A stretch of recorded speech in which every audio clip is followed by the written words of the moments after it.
لا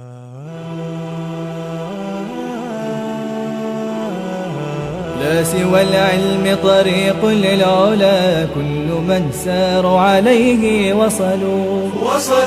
سنة الله وهدي الأنبياء، وبه عز الرعيل الأول. Alhamdulillah Rabbil Alamin, wassalatu wassalamu ala Rasulillah.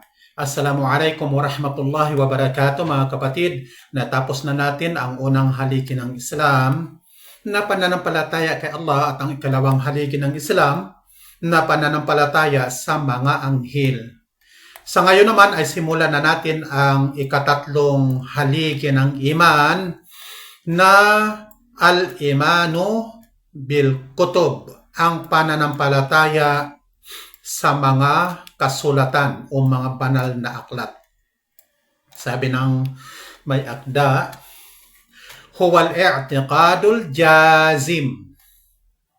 Ito ay ang paniniwalang tiyakan.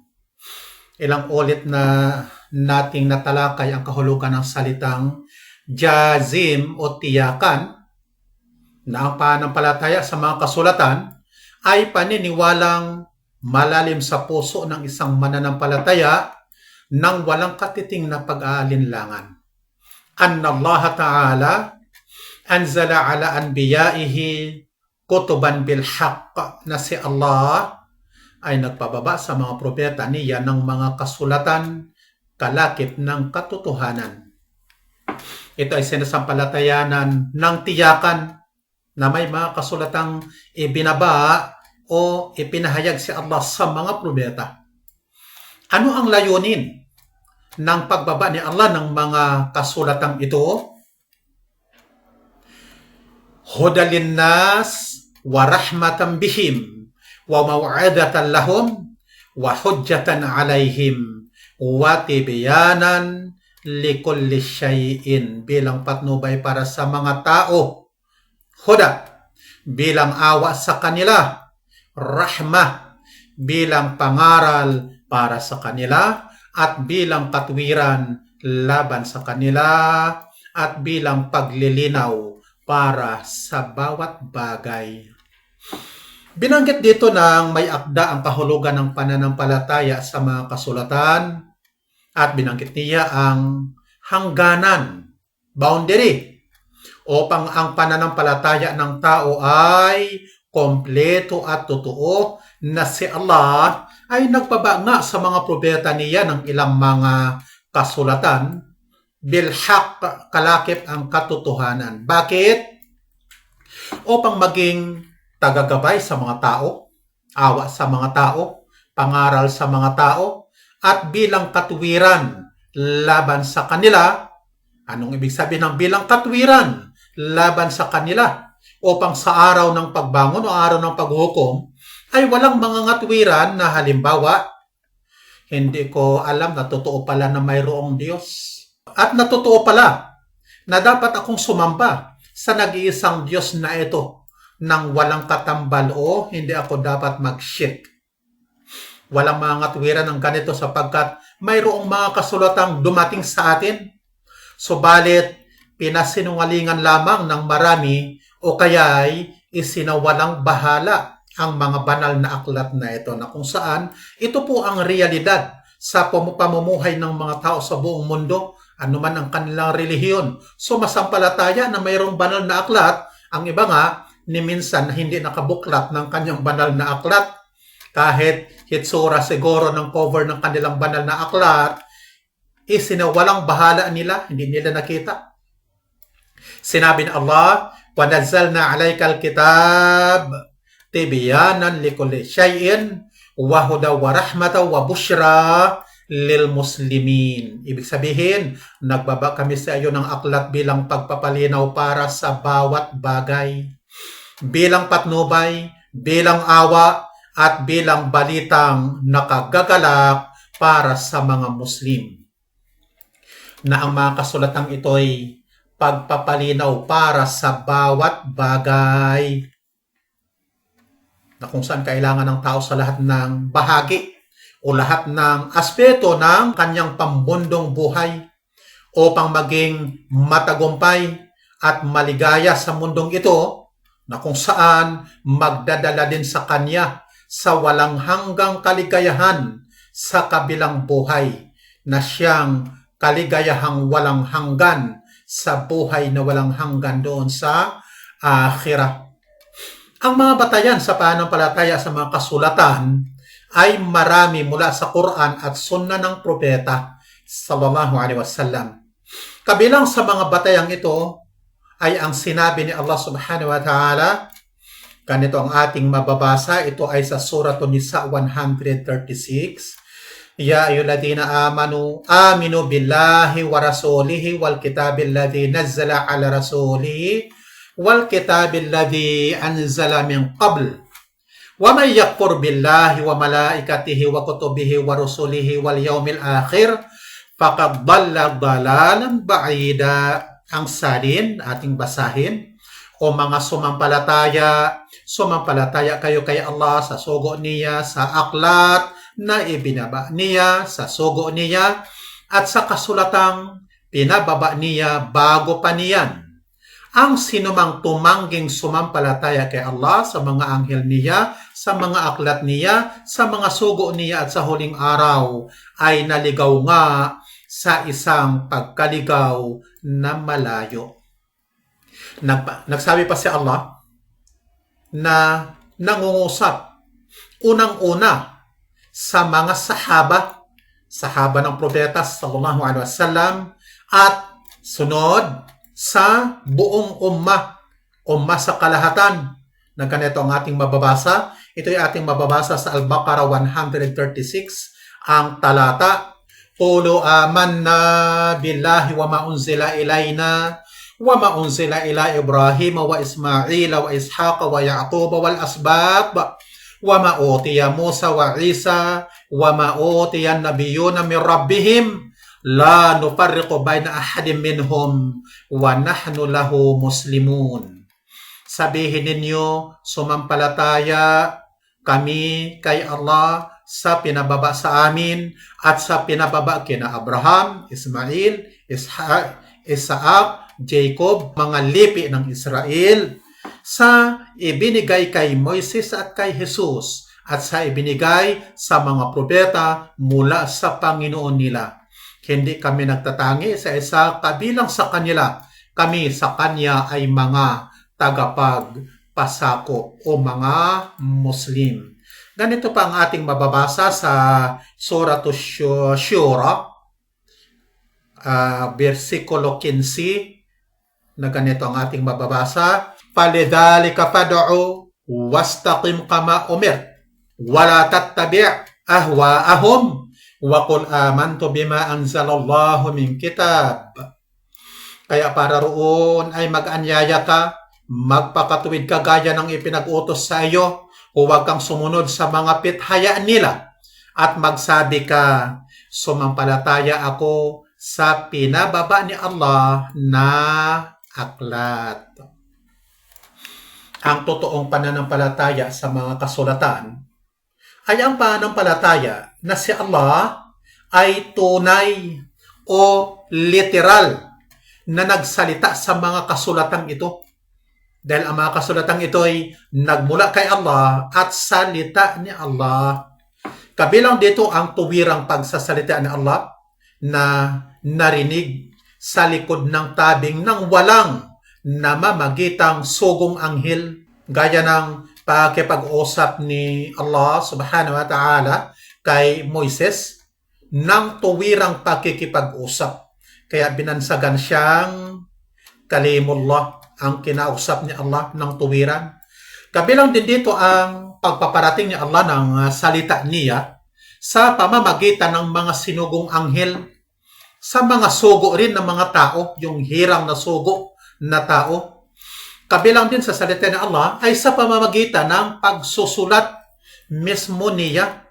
Ganito ang ating mababasa. Wa ma kana li basharin ay yukallimahu Allahu illa wahyan aw min wara'i hijab aw yursila rasulan fayuhiya biidnihi ma yasha innahu aliyyun hakim. Ang salin, Hindi naging ukol sa tao na kausapin siya ni Allah maliban sa isang pagkakasi, wahid, o sa likuran ng isang tabing, o magsugo siya ng isang sugo para magkasi iyon ayon sa pahintulot niya ng anumang niloob niya. Tunay na siya ay mataas, marunong. Shura 51. Ngayon, ano naman ang ibubunga ng pananampalataya sa mga kasulatan sa buhay ng tao? Ang pananampalataya sa mga kasulatan ay maraming ibinubungang dakilang bunga.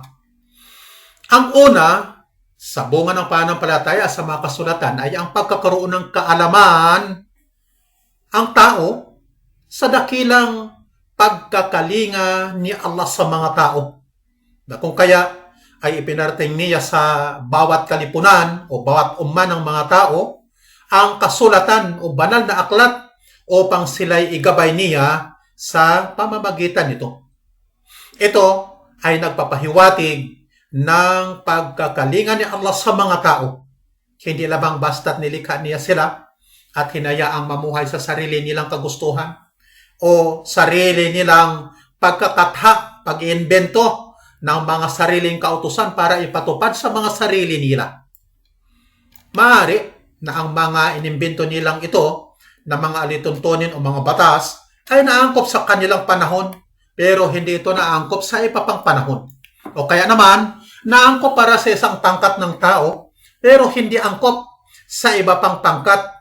At maaaring ang mga inimbentong kautusan ng tao ay pabor sa isang pangkat ng tao pero sa iba namang pangkat ng mga tao ay hindi pabor bagkus kontra ito sa kanila. Kaya naman, ang pagpapababa o pagpapahayag ni Allah ng mga kasulatan sa bawat umma o bawat kalipunan ng mga tao ay nagpapahiwatig ng dakila niyang karunungan at pagkakalinga sa kanila upang sila'y magkaroon ng gabay sa wasto at maligayang pamumuhay sa mundong ito.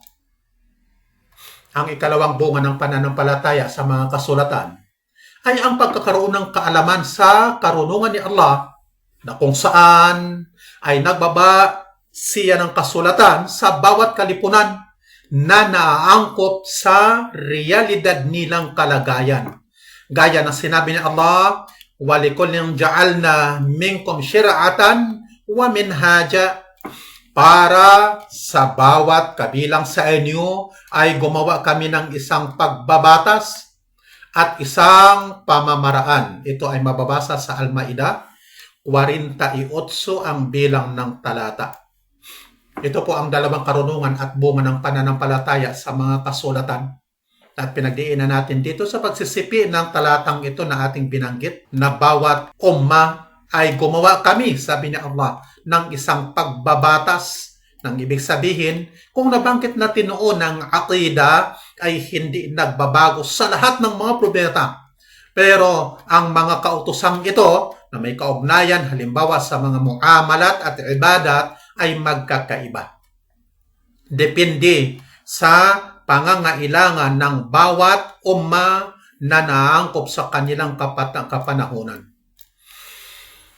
At kung higit nating idetalye ang paniniwalang jazim o tiyakan na si Allah ay nagbaba ng isang wahi o nagbaba ng mga kasulatan sa mga propeta niya, ano nga ba ang ipinahiwatig nito?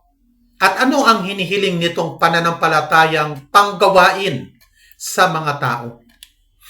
Ang pananampalataya sa mga kasulatan ay humihiling ng mga bagay na narapat nating malaman at maisakatuparan ito sa mga puso at pamumuhay natin. Wal imanu biha yaqtadi umuran. Ang paniniwala sa mga ito ay humihiling ng ilang bagay. Awalan, al-imanu bi annaha munazzalatun min indillahi bil haqq. Una, ang pananampalataya ng mga ito ay pinababa mula sa ganang kay Allah, kalakip ng katotohanan. ng pananampalataya na ang mga kasulatang ito ay pinababa na mula kay Allah, nagkalakip ang katotohanan. Sinabi na Allah, "Nazzala alaykal kitaba bil haqq, musaddiqan lima bayna yadayhi, wa anzala Tawrata wal Injil." Nagbaba siya sa iyo ng aklat, kalakip ng katotohanan bilang taga-patutuo para sa nauna rito. Nagpababa siya ng Torah at Ibanghilyo. Gaya din ang sinabi ni Allah, basahin natin ang isa pang aya sa Al-Isra 105, "Wa bil haqqi anzalnahu wa bil haqqi nazal." Kalakip ng katotohanan, nagpababa kami nito at kalakip ng katotohanan, bumaba ito. Ang mga ito ay mga kasulatan ni Allah at mga salita niya. Hindi po ito salita ng isang anghel ni propetang isinugo, sapagkat ito ay nagtataglay ng katangiang walang pagkakamali. Kaya naman, ang mga kasulatan ito ay literal na kasulatan ni Allah sa lingwaheng Arabi. Kapag sinasabi nating kutubullahi, ito ay tinatawag sa lingwahe na idafa, mga kasulatan ni Allah. Ito po ay nagpapahiwatig ng pagpaparangal at kasing kapita-pitagan, pahayag na kapita-pitagan. Pinarangalan ni Allah sa pamamagitan ng idafa ayon sa lingwahe. Ang mga ito ay mga kasulatan ni Allah na siya mismo ang nagsasalita, literal. Hindi ito salita ng isang anghel. Kung ito man ay pinarating ng isang anghel na mula sa salita ni Allah sa mga sugong pinili na tao, ay hindi po nangangahulugan na ito ay sariling salita ng anghel. Ganyan din naman, kung nagsasalita man ang propeta ng mga salita ng kasulatan, sapagkat lahat ng mga pangangaral, paggagabay ng mga propeta, ay ayon sa mga salita ng kasulatan. Hindi po nangangahulugan na ito'y sariling salita rin ng propeta. Dahil sa ito'y salitang nagmula kay Allah, ito'y katotohanan na hindi nagkakamali. Sinabi ni Allah, "Wa ma yantiqu 'anil hawa in huwa illa wahyu yuha."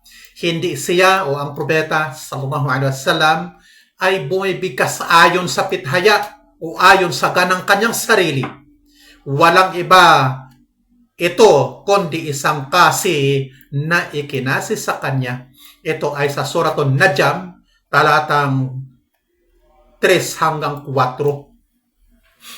Dahil sa ito'y kasing ikinasi, pahayag na ipinahayag ni Allah, hindi ito maglalaman ng kabulaanan, pagkakamali, pagkukulang, at anumang salungatan. Bagkus ito'y sakdal o sagrado o perpektong salita. Dahil dito, kapag nagbabasa tayo ng salita ni Allah, sa bawat titik ayon sa salita ng propeta, bawat litra nito ay itatala sa atin na nakagawa tayo ng isang mabuting gawa hanggang 10 mabubuting gawa.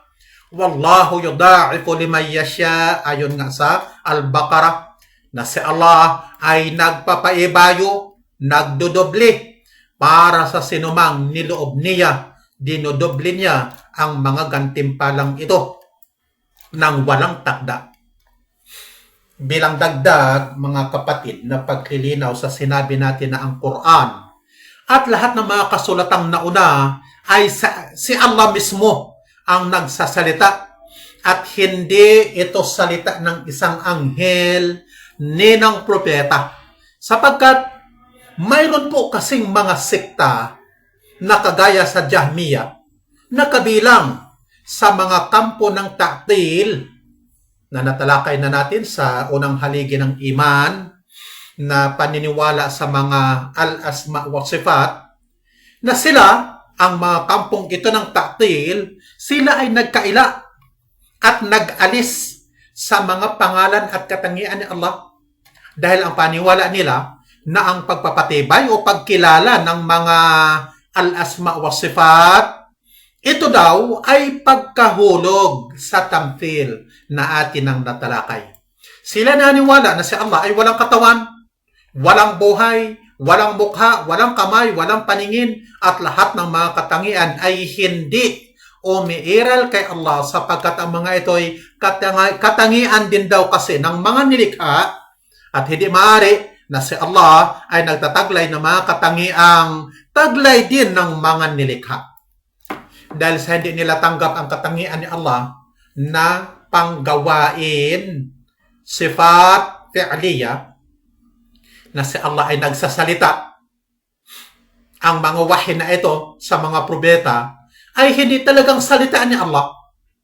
Ang paniwala nila na dahil si Allah ay may kakayahan sa lahat ng bagay, ang pagpaparating niya ng mga kasulatan sa pamagitan ng mga sugong anghel ay wala daw siyang lingwahe na ginamit.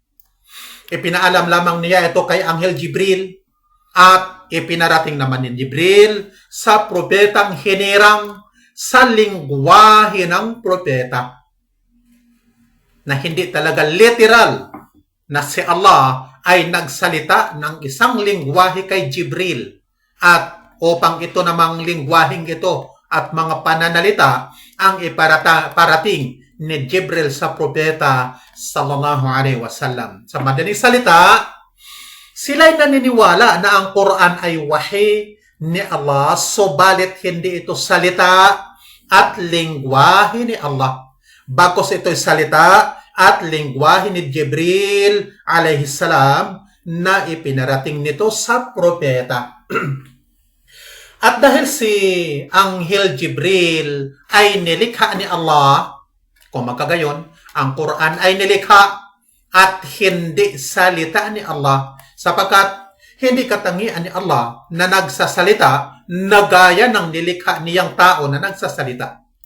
Ito po ang aqida ng mga kampo ng ta'til, aqida na kufriya, at ang sinumang naniwala na ang Quran ay nilikha at tumangging sumampalataya na ito'y salita ni Allah, siya ay kafir na lumabas sa Islam.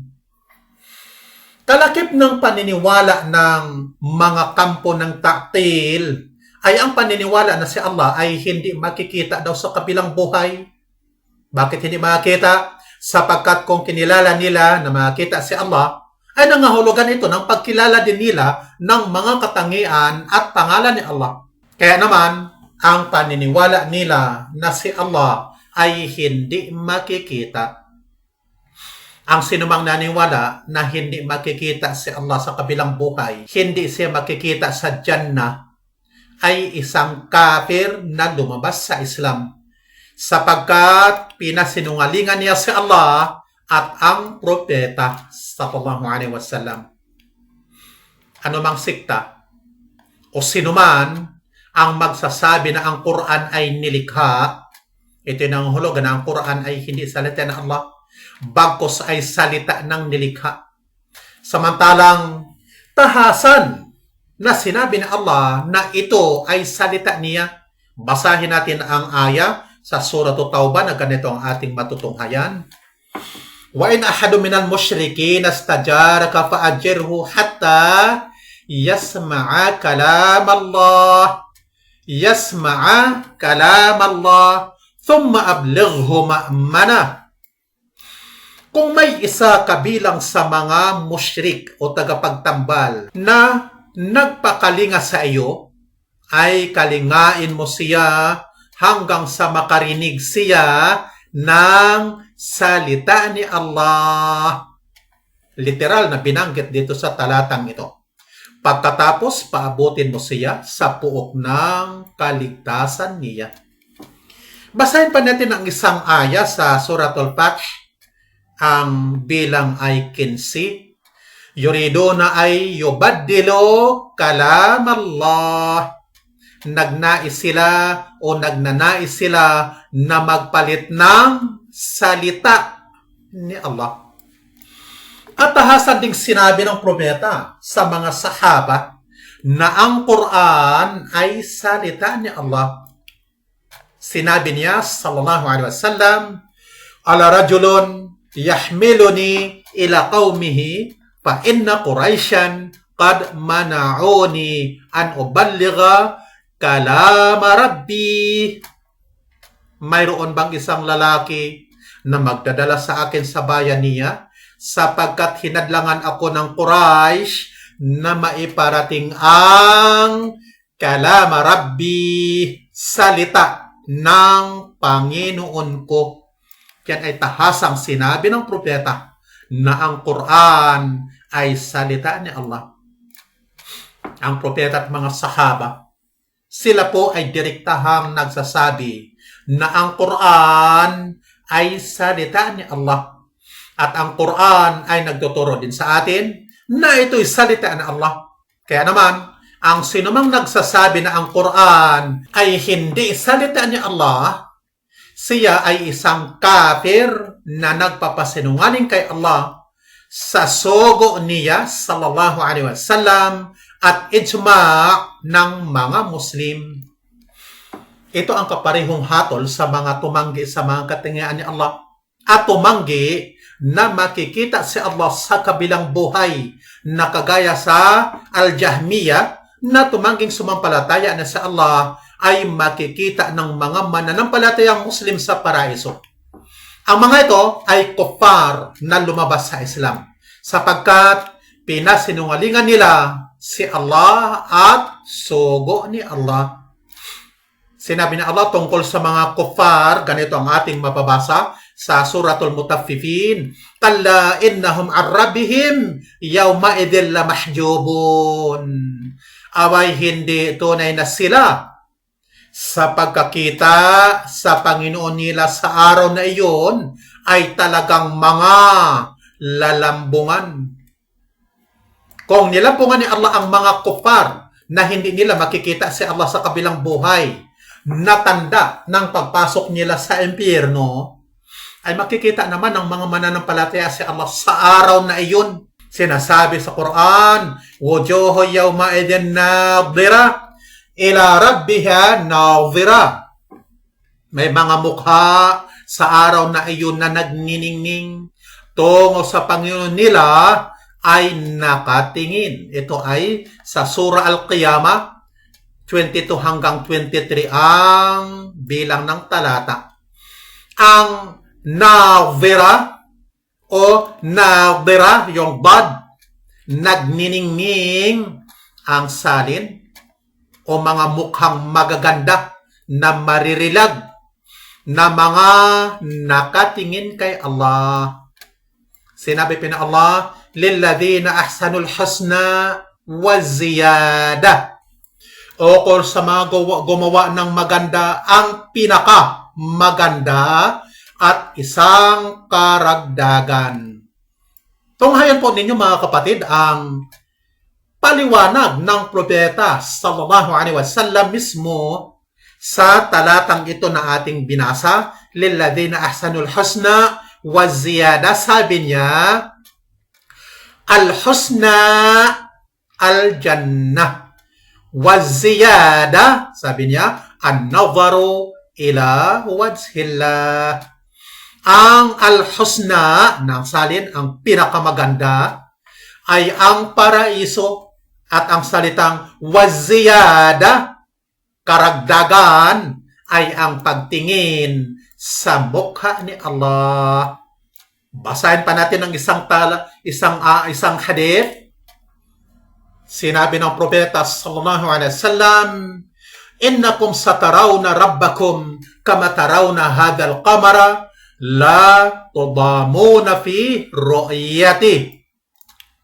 Tunay na makikita ninyo ang Panginoon ninyo kagaya sa pagkakakita ninyo ng buwang ito.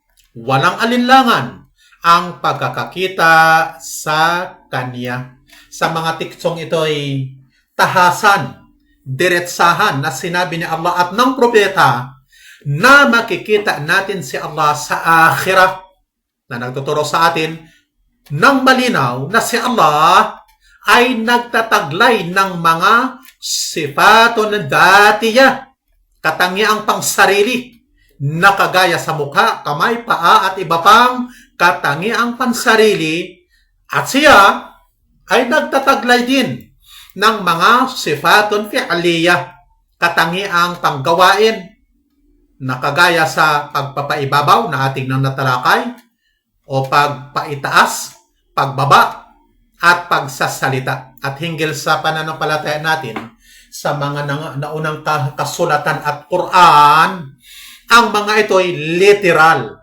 na salita ni Allah. At bilang salita, ito'y kabilang sa mga sifatun fi'liya, katangian niyang panggawain. Gusto kong basahin sa inyo mga kapatid ang isang hadith na ang propeta, hinihimok tayong lagi natin itong bigkasin, mas mainam na memoryahin.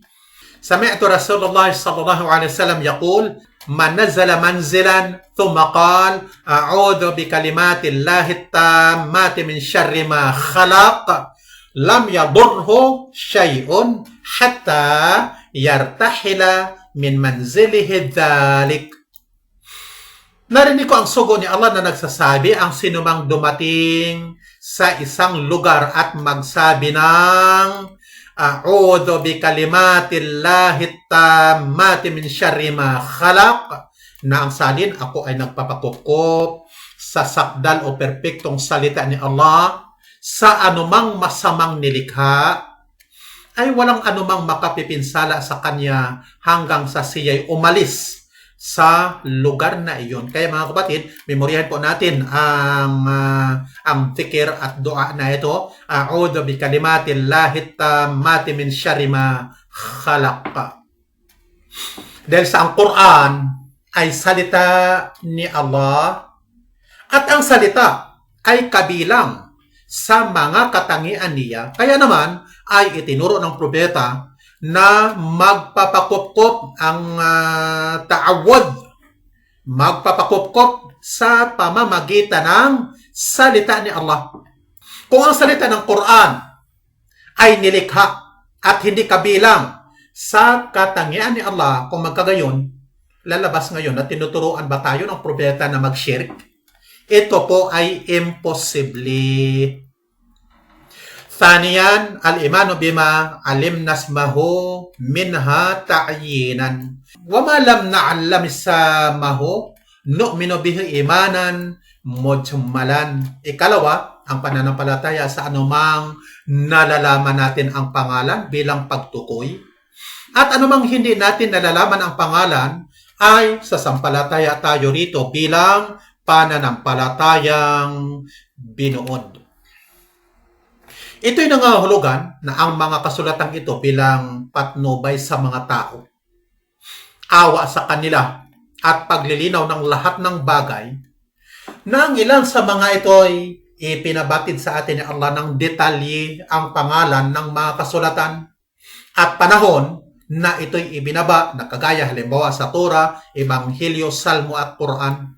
Sinasampalataya natin ang detalye ng mga kasulatang ito ayon sa pagdidetalye ni Allah sa Quran. Pero mayroon din mga kasulatan na binaba ni Allah noong unang panahon na kung saan ay wala naman tayong mapapalang karunungan, na malaman pa ang mga pangalan nito. Sumasampalataya lamang tayo ayon sa pagbubuod, mujmalan, na mayroon pang ibang mga kasulatan na ibinaba si Allah na hindi na niya ipinabatid pa sa atin ang detalye. Aqdamuha talata, ang pinakadakila sa mga ito ay tatlo, na ang pinakadakila sa mga kasulatang ito na dinetalye ni Allah ay tatlo. Una, at-Taurah allati anzalahu Allahu ala Musa alayhi salam, ang Torah na pinababa ni Allah kay Moises, na nagsabi si Allah, qala ya Musa in istafaituka ala nasi birisalati wa bikalami fakhud ma'ataituka wa kun minasyakirin. Wa katabna lahu fil alwahi min kulli shay'in maw'izatan wa tafsilan li kulli shay'in fakhudha biquwwati wa'mur qaumaka ya'khudhu bi ahsaniha sa'urikum daral fasiqin. Ang salin, nagsabi siya, O Moises, tunay na ako ay humirang sa iyo sa mga tao, sa mga pasugo ko, pasugo, mensahe, at sa pananalita ko. Kaya kunin mo ang ibinigay ko sa iyo at maging kabilang ka sa mga tagapagpasalamat. Nagsulat kami para sa kanya sa mga tablero ng bawat bagay bilang pangaral at pagdidetalye para sa bawat bagay. Kaya kunin mo ang mga ito ng may lakas at ipag-utos mo sa mga tao na kumuha sila ng pinaka maganda sa mga ito. Ipakikita ko sa inyo ang tahanan ng mga suwail. Ang Torah, ang kasulatang ibinaba kay Moses, na sinulat mismo ni Allah bilang pagpaparangal sa Torah o kasulatang ito. Ito ang kasulatang nag-focus sa mga alituntunin at batas ng higit sa iba pang mga kasulatan. At ito ang dating kautusan na ipinatutupad ng mga anak ni Israel bilang batas sa bansa. Nababanggit ang Torah sa Quran ng 18 ulit. Ito ibinaba ni Allah sa mga anak na Israel matapos ng pagwasak niya sa paraon at mga sundalo nito. At nailigtas niya ang mga anak ni Israel sa kanilang paglalakbay patungo sa banal o sagradong lupa na ipinangako sa kanila. Sinabi ni Allah, "Inna anzalna Taurata fiha hudaw wan nur yahkumu biha an-nabiyyuna alladhina aslamu lilladhina hadu warabbaniyuna wal ahbar bima istahfadhu min kitabillah wa kanu alayhi syuhada." Ang salin, tunay na kami ay nagpababa ng Torah na doon ay may patnubay at liwanag. Humahatol sa pamagitan nito ang mga propeta na mga nagpasakop sa mga nagpaka-Hudyo at gayon din sa mga rabay at ang mga pantas sa pamagitan ng pinaingatan sa kanila mula sa kasulatan ni Allah. Sila noon doon ay mga saksi. Tunay na kami ay nagpababa ng Torah na doon ay may patnubay at liwanag. Ang salitang ito sa talatang ito ay nagpapahiwatig ng pagpaparangal ni Allah sa Torah. Dito tayo sa ikalawa, Al-Injil, alladhi anzalahu Allahu ala Isa alayhi salam. Ang ebanghelyo na pinababa o ipinahayag ni Allah kay Jesus. Ito ay kasulatang ibinaba ni Allah kay Jesus bilang pagpapatuloy. Ito yung pagpapatuloy ng Torah na kung saan tinanggihan ng mga Hudyo na kababayan ni Jesus mismo. Nagsabi si Allah, "Tumakafayna ala atharihim bi rusulina wa kafayna bi Isa bin Maryama wa atainahu al-Injil." Pagkatapos nagpasunod kami sa mga bakas nila ng mga sugo namin, nagpasunod kami kay Jesus na anak ni Maria at nagbigay kami sa kanya ng ebanghelyo.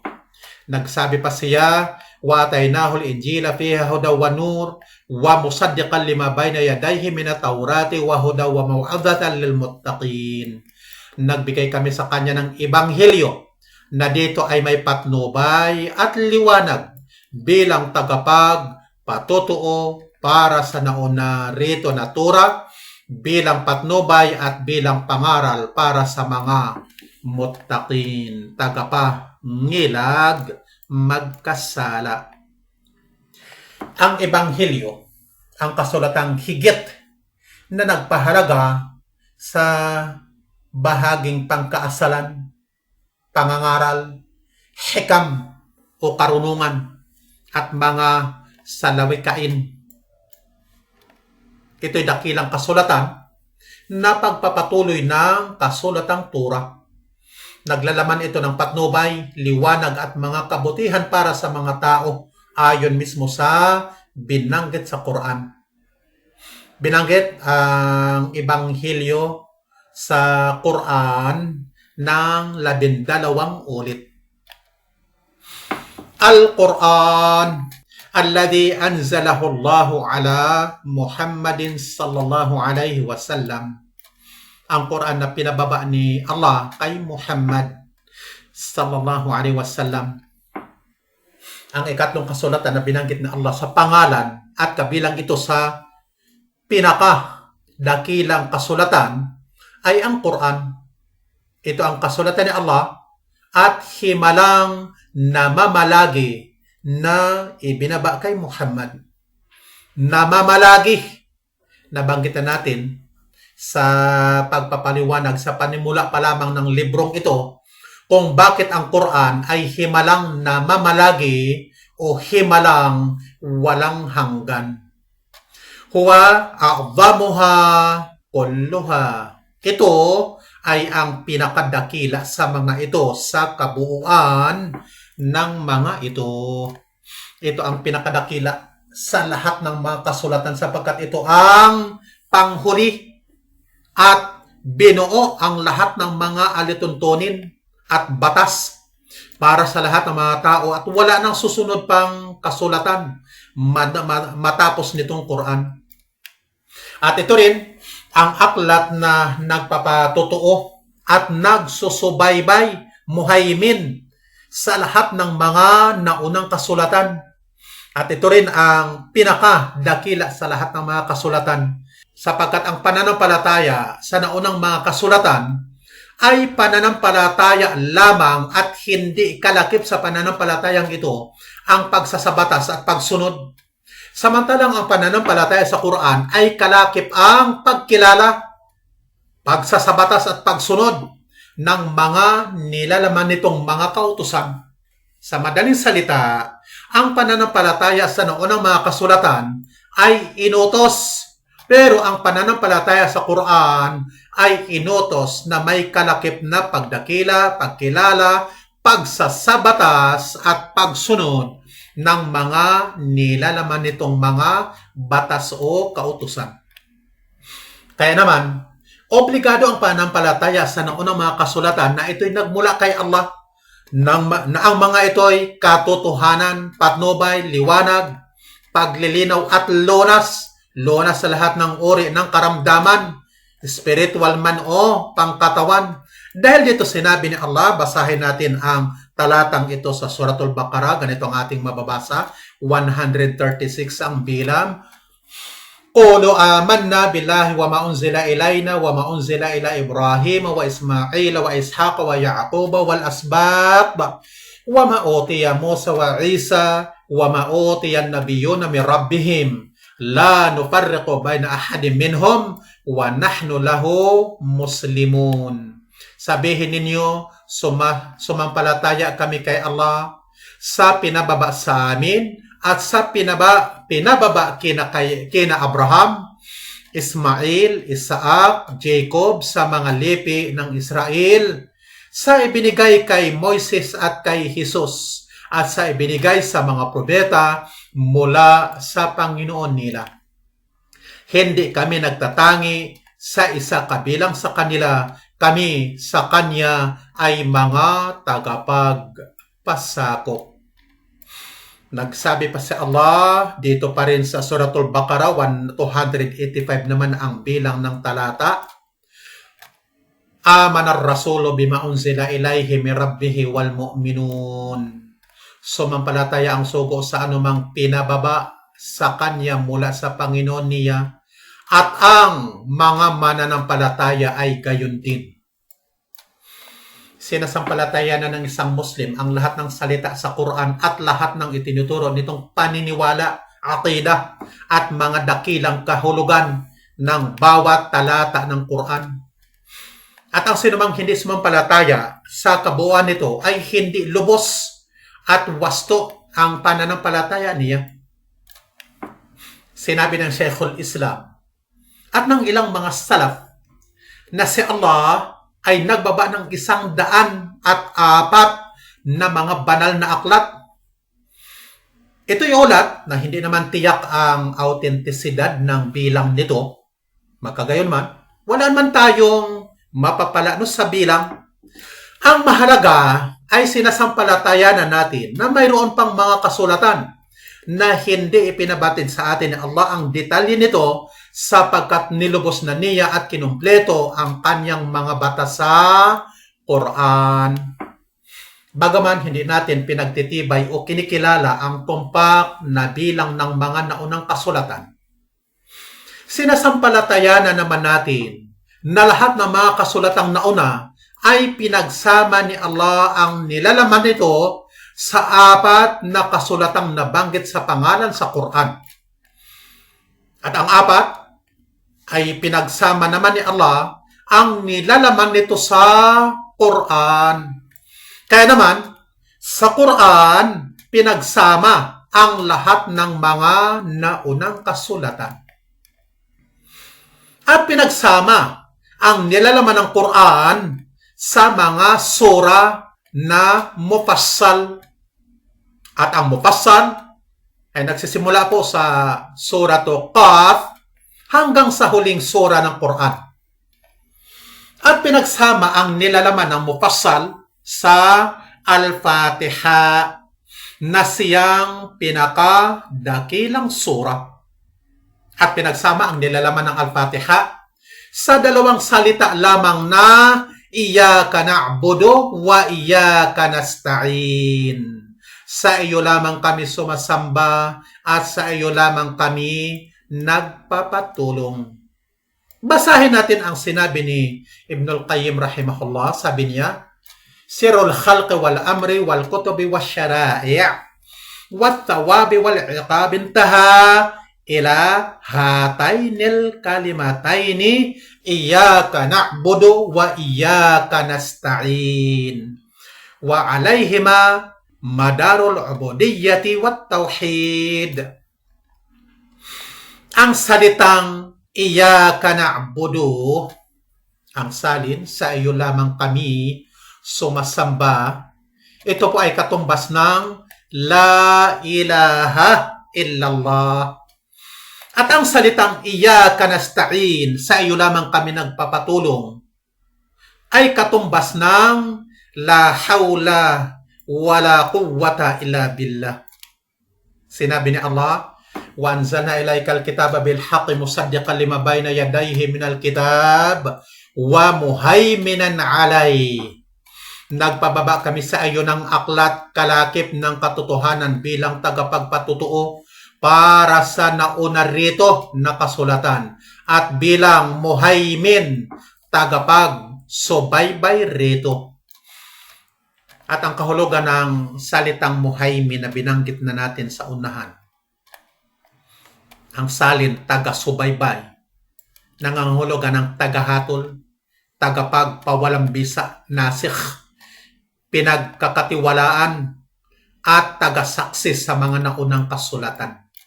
Sinabi pa ni Allah, Tabarakalladhi nazzala al-Furqana ala abdihi liyakuna lil'alamina nadhira.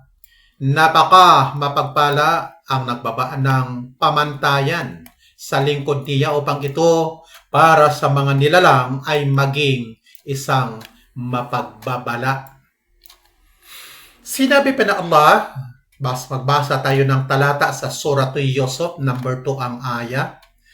Inna anzalnahu Qur'anan Arabiyyan la'allakum ta'qilun. Tunay na kami ay nagpababa nito bilang Qur'an na Arabi, nang sa gayon kayo ay makapag-uunawa.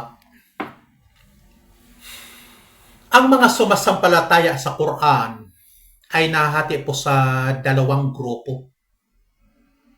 Pangkat ng kumpletong pananampalataya at pangkat na kulang na pananampalataya. Tungkol po sa mga pangkat ng kompleto, sila ang mga naglaan ng mga sarili nila sa Quran at naunawaan ang mga kahulugan nito at pagkatapos ay sumampalataya sa mga kahulugang ito at isinakatuparan nila ito sa kanilang mga kaasalan at sinunod nila ang mga nilalamang kautusan nito at iniwasan ang mga ipinagbabawal.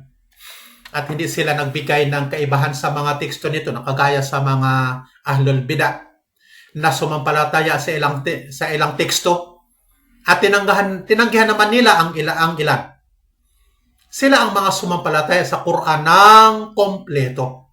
Ibig sabihin na ang pananampalataya sa Quran ay hindi sapat sa pagsasabi lamang, halimbawa na ako ay mananampalataya sa Quran at pagkatapos ay isinasantabi ang Quran, hindi ito sinusunod. Walang sigasig sa pagsasaulo nito, walang sigasig sa pagbabasa nito, walang sigasig upang maunawaan ang mga kahulugan nito, walang sigasig upang ito'y isabuhay o pagninilay-nilayan ang mga kahulugan nito o pagbubulay-bulayan ang mga talata o mga ayat ng Quran o kaya yung pagkakamit o pagkuha ng lunas mula sa Quran sa lahat ng uri ng mga karamdaman o pagkamit ng mga aral mula sa mga kwento na nilalaman ng Quran. Samantalang ang pangkat ng mga sumampalataya ng hindi kompleto, ang mga ito ay nauri din sa dalawang pangkat. Una, pangkat ng ahlul bid'ah o mga gumagawa ng bid'ah at pangkat na mga suwail at gumagawa ng mga hindi mabuti, lalong-lalo yung mga injustisya. Ang bawat pangkat nito ay may mga antas, may mga level, sang-ayon sa kanilang kapabayaan sa Quran. Ito lamang ang pahapyaw na masasabi natin hinggil sa mga pangkat na ito. Tuloy tayo sa pagbabasa sa ating libro. Wa min kutubillah az-Zabur alladhi atahu Dawud alayhi salam. Kabilang sa mga kasulatan ni Allah, ang salmo na ibinigay niya kay David na nagsabi siya, wa atayna Dawud az-Zabura, at nagbigay kami kay David ng salmo. Zabur, ang pangalan ng kasulatang ikinasi o ipinahayag ni Allah kay David. Naglalaman ito ng mga pangangaral at kawikaan sa lawikain. Binabasa ito ng mga Yahud o ng mga anak ni Israel at kanila itong inaawit o kinakanta ang mga kabanata nito. Ang Zabur o Salmo ay nakapokus sa bahaging imaniyat o yung bahaging pananampalataya, mga ibadat, mga pagsamba, mga adkar o pagpupuri at mga dua at mga pananalangin kay Allah Subhanahu wa Ta'ala. Ito po ang ilang mga kakanyahan o khasais ng kasulatang ito. Sabi ng may akda, wa suhufu Ibrahim, ang mga kalatas ni Abraham na nagsabi siya, inna hada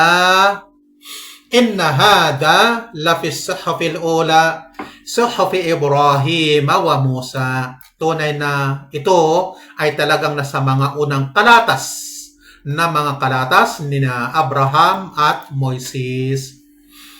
Ang kasulatang ito ay naglalaman din ng mga hikam, mga karunungan at pagpapahalaga sa tauhid at mga pundasyon ng iman. Ikatatlo, ang paniniwala sa anumang hindi pinalihis, hindi pinilipit mula sa mga ulat ng mga ito. Ito'y kabilang sa mga bagay na kinakailangan sa pananampalataya sa mga kautusan, mga muqtadayat. Ang paniniwala sa anumang hindi pinalihis mula sa mga ulat ng mga ito. Ang mga kasulatang ito ay naglalaman ng mga alituntunin, mga batas at mga kwento. Ang ilan ay napilipit at ang iba naman ay hindi. Ang anumang napilipit ay hindi natin pinaniniwalaan at ang hindi napilipit o nabago ay ating pinaniniwalaan. Faqad akhbara ta'ala anna kutuba Bani Israel qad dakhalaha at-tahrif al-lafzi wal ma'nawi.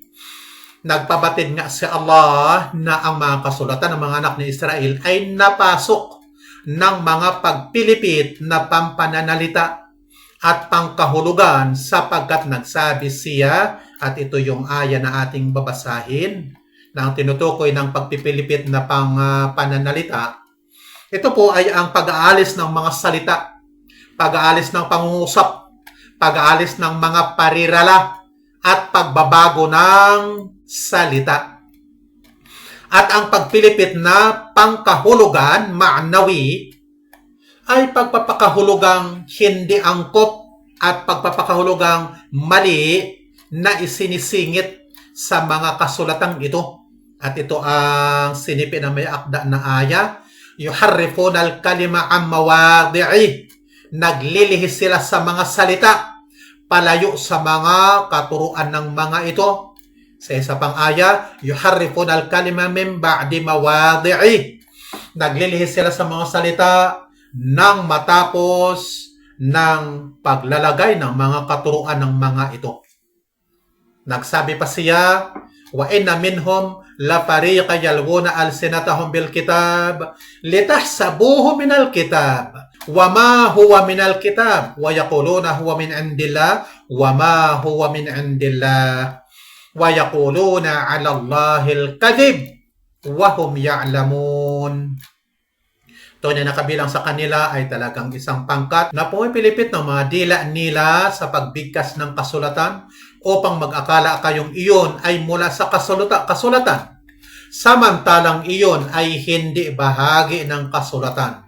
Na nagsasabing iyon ay mula sa ganang kay Allah, samantalang iyon ay hindi mula sa ganang kay Allah. At na nagsasabi hinggil kay Allah ng kasinungalingan, samantalang sila ay nakaalam. Pinagtibay o kinilala ni Allah na sa mga naunang kasulatang ito ay mayroon ngang pagpipilipit na nangyari. Subalit, iningatan ni Allah ang Quran sa ganitong nangyaring pagpipilipit. Kung saan sinabi ng may akda, wa amal Quranul azim faqad takaffala Allahu bihifdhi. Hinggil naman sa dakilang Quran, naggarantiya nga si Allah ng pag-iingat nito sapagkat nagsabi siya, at ito ang aya, inna nahnu nazzalna dhikra wa inna lahu lahafidun. Tunay na kami ay nagbaba ng paalala at tunay na kami rito ay talagang mag-iingat. Wasanahu faqal, at nangalaga siya rito sapagkat nagsabi siya, innal ladhina kafaru bidhikri lamma ja'ahum wa innahu lakitabun aziz la ya'tihi al-batilu min bayni yadayhi wala min khalfihi tanzilu min hakimin hamid.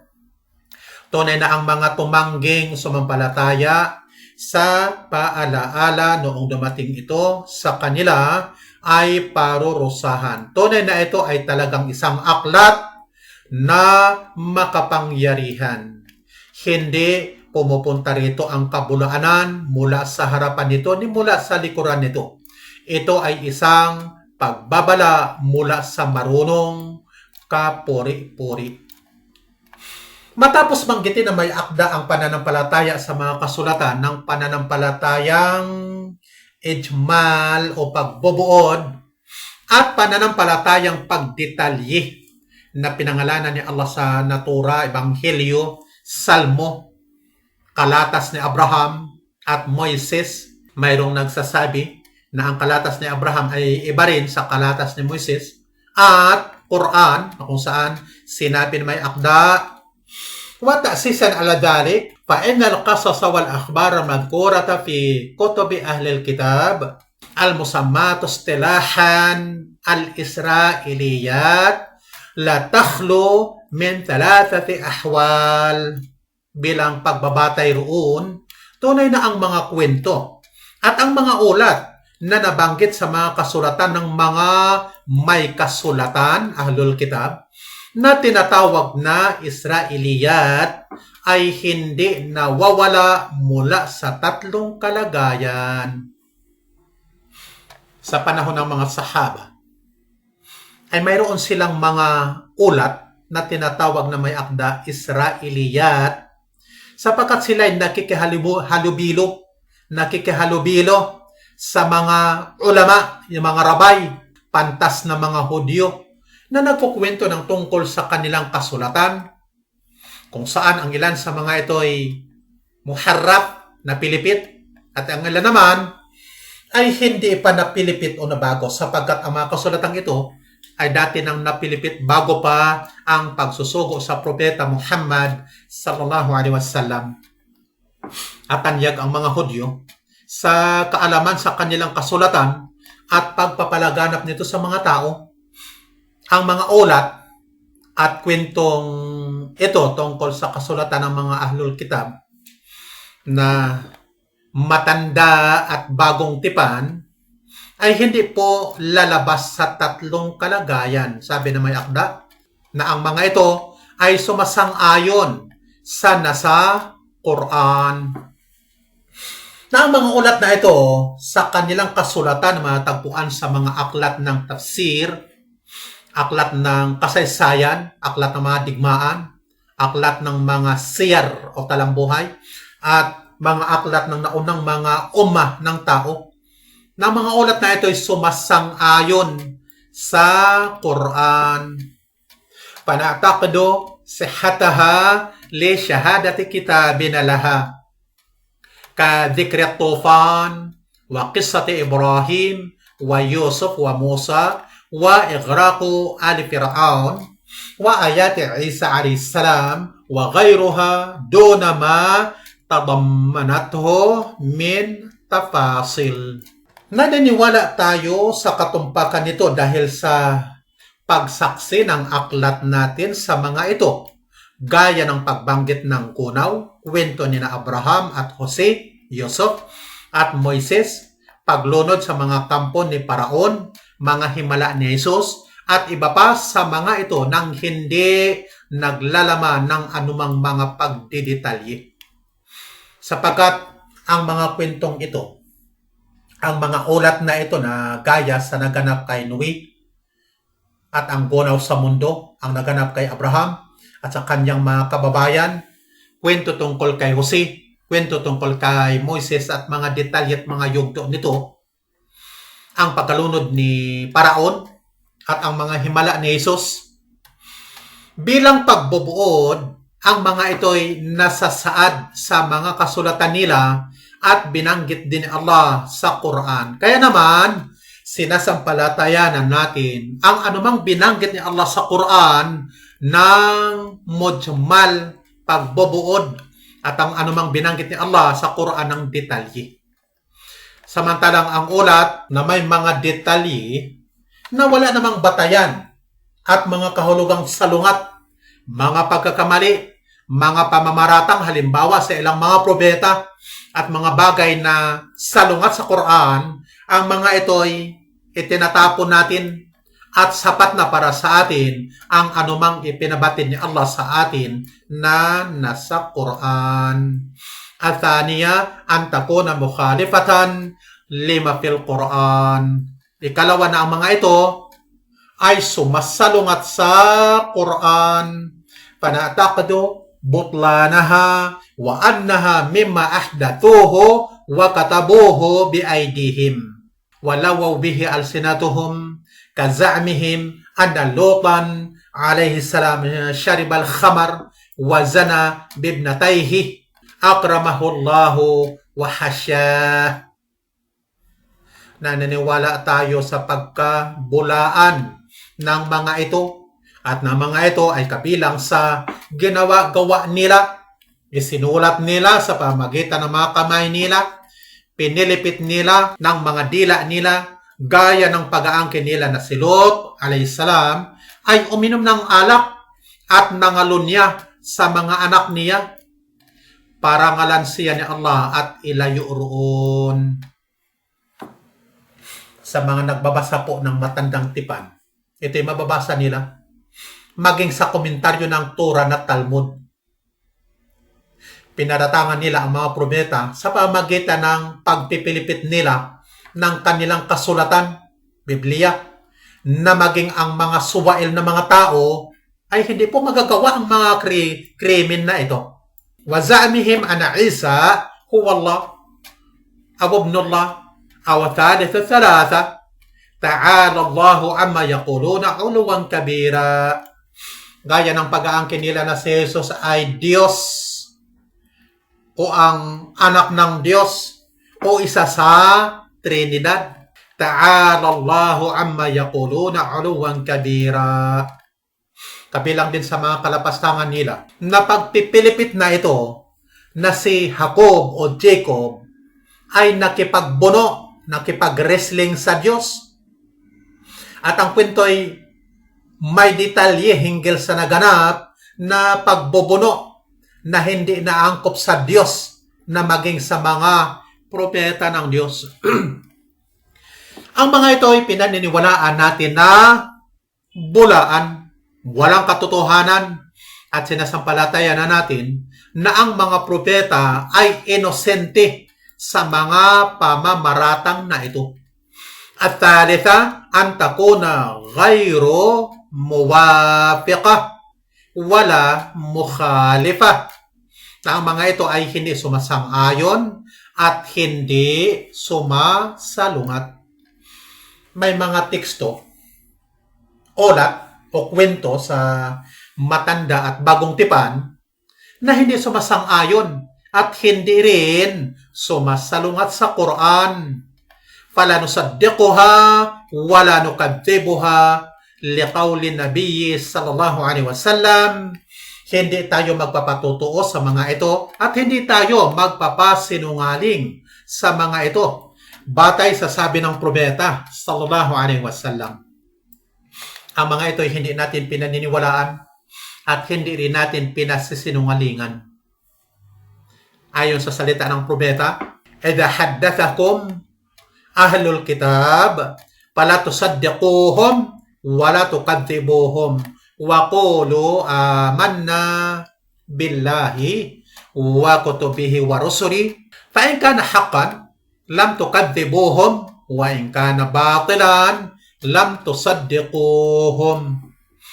Kapag nagsanaysay sa inyo ang mga may kasulatan, ang mga ahlul kitab, ang mga Hudyo at mga Kristiyano, ay huwag kayong magpatotoo sa kanila, huwag kayong magpasinungaling sa kanila, at magsabi kayo, sumasampalataya kami kay Allah sa mga kasulatan niya at sa mga sugo niya. Sapagkat kung iyon ay naging totoo, hindi kayo nagpasinungaling sa kanila. At kung iyon ay naging pulaan, hindi kayo nagpatotoo sa kanila.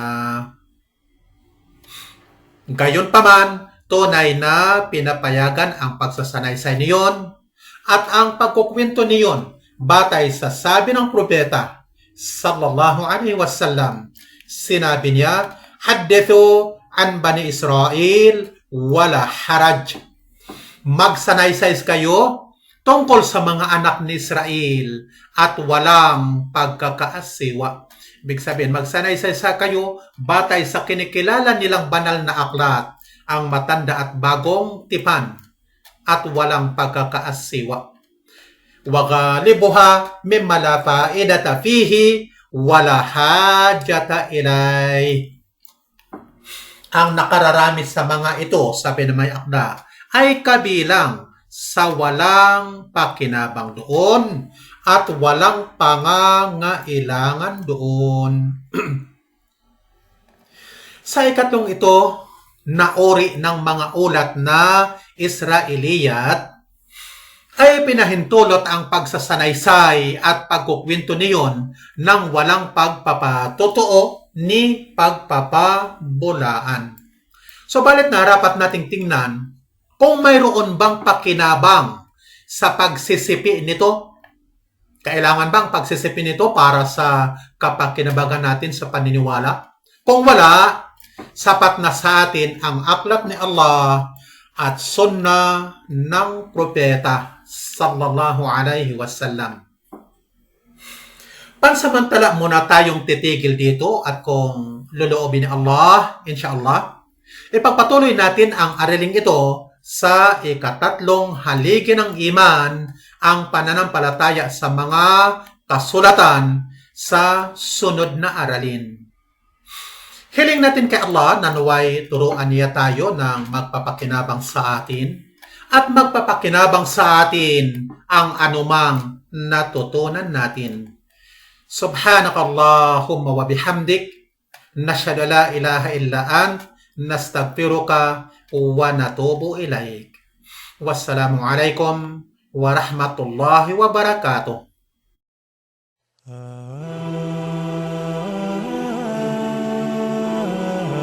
لا سوى العلم طريق للعلا كل من ساروا عليه وصلوا سنة الله وهدي الأنبياء وبه عز الرعيل الأول